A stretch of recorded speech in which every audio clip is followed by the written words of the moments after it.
आज जो हमारी गेस्ट है यहाँ पर अभी पीछे बैक स्टेज पर, नामिया फूड्स के नाम से उनका अपना एक स्टार्टअप है। Please give an energetic and warm welcome to Riddhima Arora.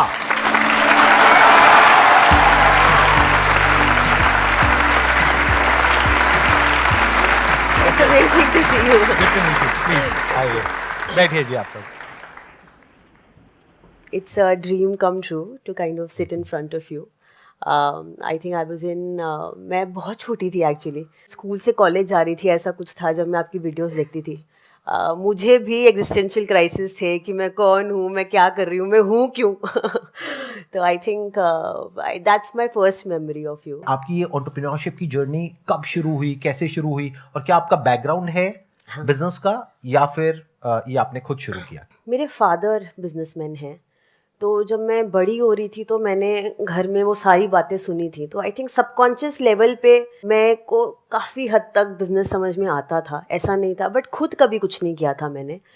So I am a BTech and an MBA. मैंने बीटेक हूँ इलेक्ट्रॉनिक्स कम्युनिकेशन में, फिर मैंने मार्केटिंग में एमबीए किया और अब मैं आयुर्वेदा का काम करती हूँ। So it's an irony itself, but it also tells you कि आप अपनी लाइफ में जो चाहे वो कर सकते हैं, कोई बाउंड्री या बाउंडेशन नहीं है। But anyway, coming back to the story, I think मैं कभी बिजनेस नहीं किया था इससे पहले, कोई प्लान नहीं था मेरा बिजनेस करने का, एब्सोल्युटली ज़ीरो प्लान्स। फिर 2018 में मेरे जो फादर हैं उन्हें लिवर सिरोसिस हैं, तो his condition became very extreme. तो मुझे सबैटिकल लेके करीबन 2-3 महीने हॉस्पिटल में रहना पड़ा। And I think that was my first time when I realised कि इतना इंटरेस्ट है, नॉलेज भी है। दादाजी जड़ी बूटी का काम करते थे और ये करीबन 70-80 साल पुरानी बात मैं आपको बता रही हूँ। 1937 में उन्होंने एक छोटी सी दुकान चलाते थे वो उस टाइम पे, तो वो काम एक्चुअली किसी फर्दर जनरेशन ने नहीं किया, बट वो सारा विजडम, उनकी किताबों में लिखे फॉर्मूलाज और उनके दोस्त जो आज भी आयुर्वेदा प्रैक्टिस कर रहे थे, उन सबके नेटवर्क्स थे हमारे पास, वो फार्मर जहाँ से जड़ी बूटी आती थी, तो वो सारा मैंने इकोसिस्टम रिवाइव किया। और वो कितने साल पहले की बात है, कब की आपने ये 2019 में 2019 में मैंने फिर जॉब छोड़ी। कोई प्लान नहीं था मेरे पास, बट मुझे पता था कि मुझे करना यही है अब। तो then I came back to my place and then I started meeting everybody and anybody who was doing Ayurveda. खुद कोर्सेज कर डाले बहुत सारे, बस ये समझने के लिए कि I wanted to make myself equipped before I could enter the market. एंड फिर बहुत सारी चीज़ें समझी, क्यों एलोपैथी काम करता है, क्यों लोग, इतनी बड़ी बड़ी आयुर्वेदिक कंपनीज हैं इंडिया में, क्यों लोग उनसे क्यों नहीं खरीद रहे, या क्यों वो फैशनेबल नहीं है, या it is not there is a lot of myth around Ayurveda. तो लगा कि नहीं, ये करना तो है, but can I put it in a way कि ये रोज़ अपने घर में यूज़ कर लें, can I substitute it with their regular foods. तो फिर हमने चाय के अंदर, लाटेस के अंदर, ब्रेकफास्ट सीरियल्स के अंदर ये सारी चीज़ों के ब्लेंड बनाए। शुरू आपने किससे किया था? आपका पहला प्रोडक्ट क्या था?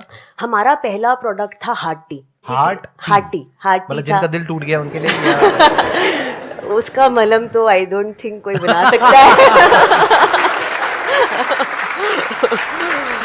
बट ये बीपी, कोलेस्ट्रॉल, इन सब चीज़ों के लिए करते हैं। और मतलब आप चाहो तो you can go and check out Arjuna छाल, अर्जुन के छाल के फायदे ढूंढना कभी, तो यू विल अंडरस्टैंड। और सर्दियों में this is the time which is very good for taking that herb. अब एक बार बिजनेस मॉडल पे वापस से आते हैं कि आपने पहले इस एक प्रोडक्ट से लॉन्च किया जी, तो क्या इसमें कुछ सेल्स आपको मिली? आपने शुरू में ई कॉमर्स प्लेटफॉर्म्स के थ्रू लॉन्च किया होगा? थोड़ी लंबी जर्नी है। सो आई थिंक 2019 एंड, क्या 2020 स्टार्टिंग आप समझ लो, हमने शुरुआत करी थी। और मुझे लगा कि इसको तो ऑफलाइन बेचना चाहिए, बिकॉज ऐसे प्रोडक्ट्स ऑफलाइन बिकते हैं। तो ऑफलाइन मैंने जम्मू कश्मीर में ही शुरुआत करी और थोड़े धोखे खा लिए और थोड़े पैसे डुबा दिए 2-3 महीनों में। फिर समझ में आया कि मेरा जो कोर स्किल है वो डिजिटल था, वो क्रिएटिविटी था, वो मार्केटिंग था। तो मुझे लगा कि मैं बहुत बेवकूफ़ हूँ कि मैं वहाँ पर ट्राई कर रही हूँ जहाँ मेरा कोई अपना एक्सपीरियंस नहीं है। So I said we will do small and I will take leverage of the ecosystem that I belong to, because मेरा बैकग्राउंड ये था that I entered online digital when Flipkarts and Snapdeals were just nurturing. तो मैंने उसका leverage लिया, e commerce की website बनाई, Amazon के थ्रू जितने भी पिन कोड्स हैं इंडिया में उन सबको सर्विस करने का ट्राई किया। पहला कौन सा ऐसा प्रोडक्ट था या जहां पे आपको ट्रैक्शन मिला, इन द सेंस कि जहां पे आपको रिजल्ट मिलना शुरू हुआ, जहां पे सेल्स जनरेट होना शुरू हुई? हार्ट टी, कश्मीरी कहवा, periods care T which is for PCOS PCOD, ये 3-4 प्रोडक्ट्स हमने पहले लॉन्च करे थे अलॉन्ग विद डायबिटीज। ये 4 प्रोडक्ट्स थे बेसिकली स्टार्टिंग। और इन 4 में से किस में सबसे ज्यादा ट्रैक्शन मिला आपको? टी that we did for PCOS PCOD, it took a boom. तो रेवेन्यू मिक्स क्या था आपका, कितना यहाँ से आ रहा था और कितना बाकी के 3-4 प्रोडक्ट से आ रहा था? ऑलमोस्ट 45-50% वॉज PCOS एंड बाकी जो 4-5 प्रोडक्ट कर रहे थे that was forming the rest of the 50 and it's same even today. तो शुरू के 6 महीने की आपकी रेवेन्यू कितनी थी?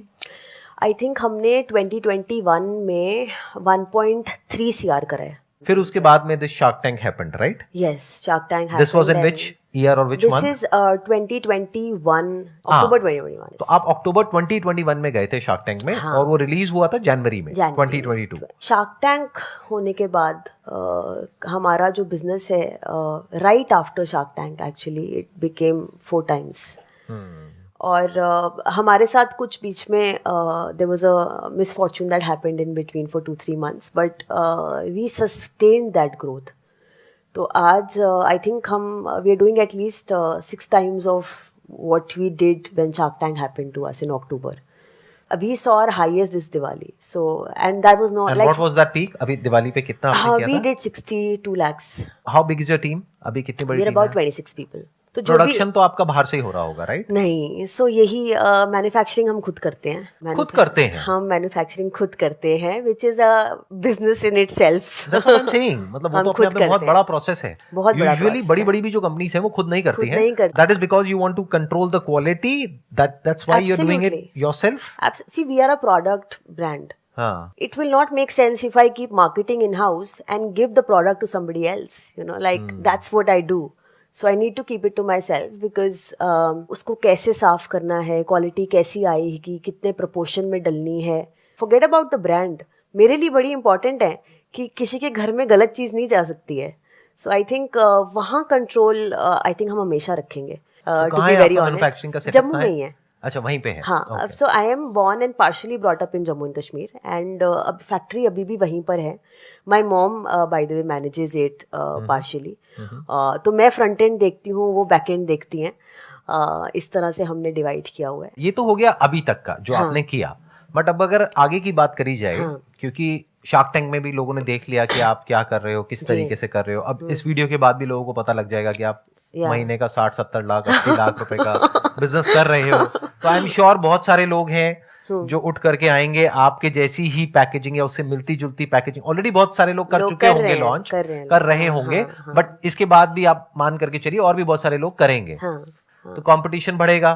तो how are you going to grow now from this point onwards?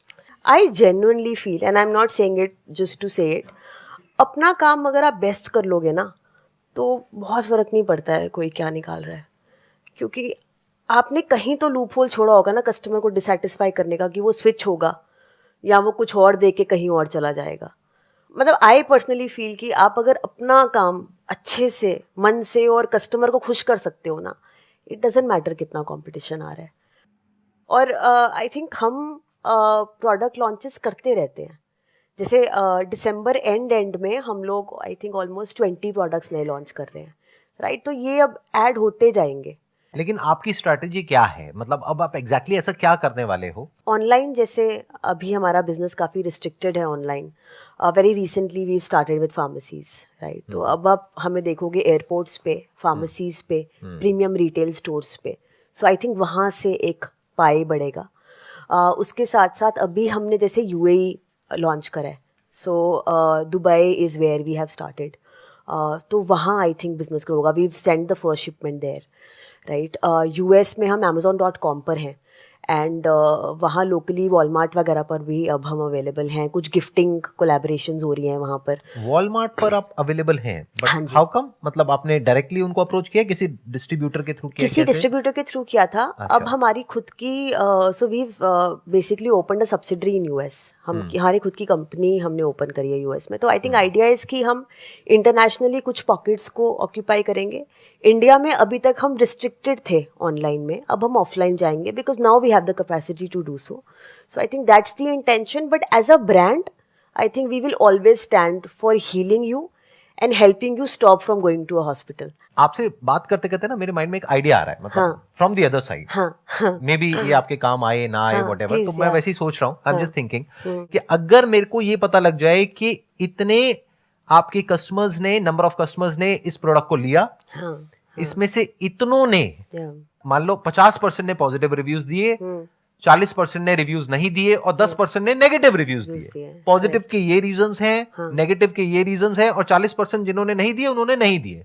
But ये पूरा का पूरा डेटा अगर मेरे पास में निकल करके आ जाए और ये डेटा ट्रांसपेरेंट हो जाए, तो I think that could be a very big turning point और differentiation from the stand point of a customer. ये तो आप अच्छे से दे रहे हो मुझे, कहीं नहीं भी अच्छे से मैं तब भी उठा लेती हूँ आइडिया। अच्छा, ओके, हाँ, क्योंकि वी हैव टू थिंक, मतलब we in the sense you have to think कि हम क्या ऐसा कर सकते हैं जो हमको बिल्कुल अलग कर देगा बाकी सबसे, not just in India but across the globe. पूरी दुनिया में एकदम से एक इंसान कहे कि अरे ये क्या है, ये तो कुछ अलग ही है, ऐसा तो हमने पूरी दुनिया में नहीं देखा। I'm also thinking through now कि अच्छा आगे क्या करेंगे। Right, because the thing is कि इसमें अपॉर्चुनिटी बहुत बड़ी है कि अगर आप सिर्फ इंडिया को छोड़ करके पूरे वर्ल्ड को अगर टारगेट करते हैं तो अपॉर्चुनिटी तो बहुत बड़ी है। लेकिन क्या कोई ऐसी ऑर्गेनाइजेशन है जिसको पूरा वर्ल्ड जानता हो और वो इस पे ठप्पा लगा दे कि it works, not you, not me, not a few testimonials, not a few reviews, क्योंकि आप कहते हो हमारे 20,000 प्रोडक्ट बिके, बस जा करके रिव्यू देखा तो 40, दैट इज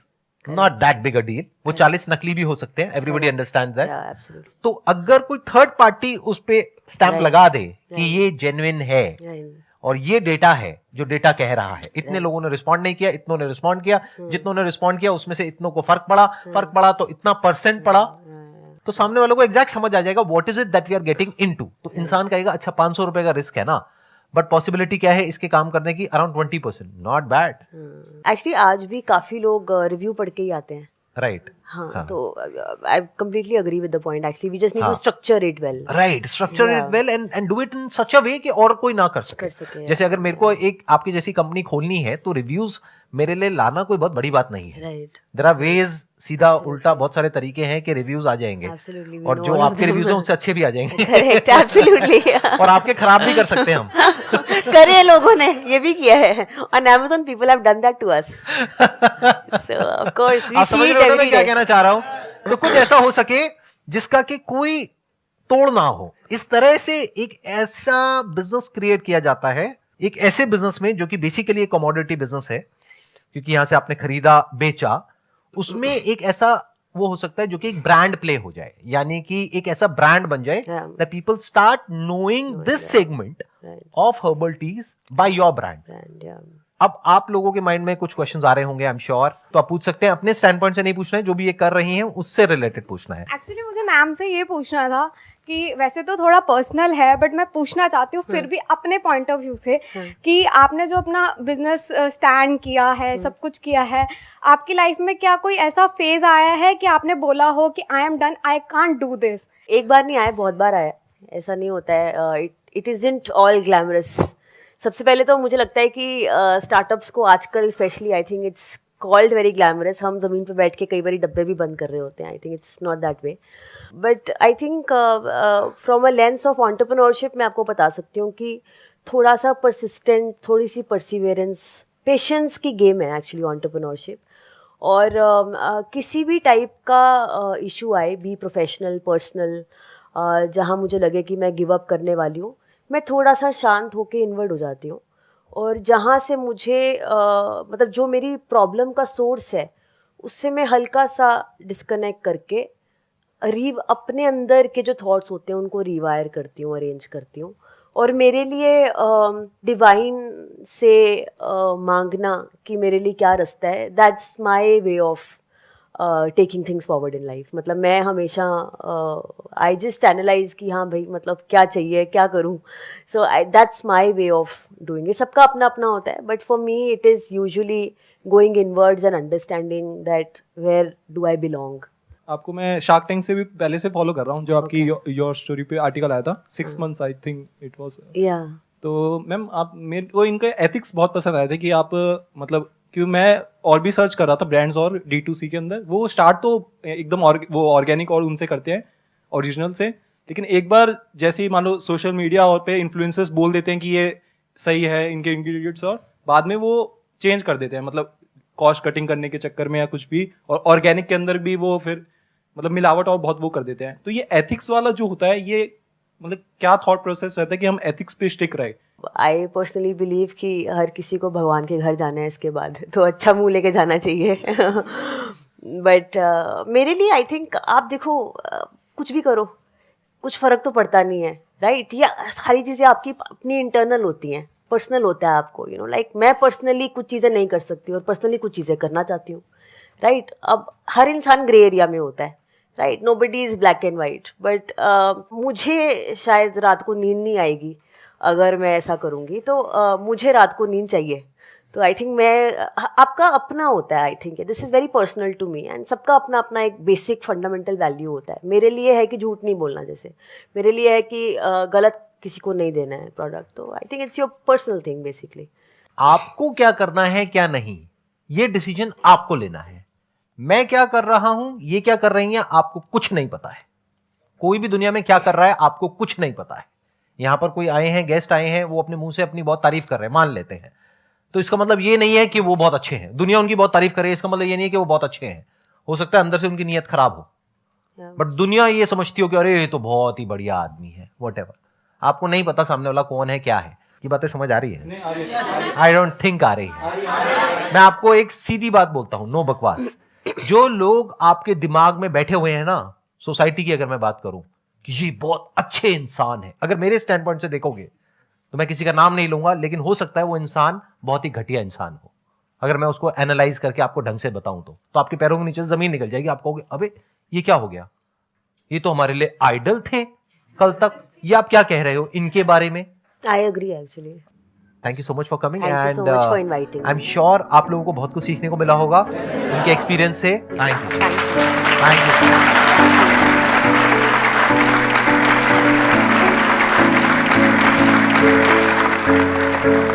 यू।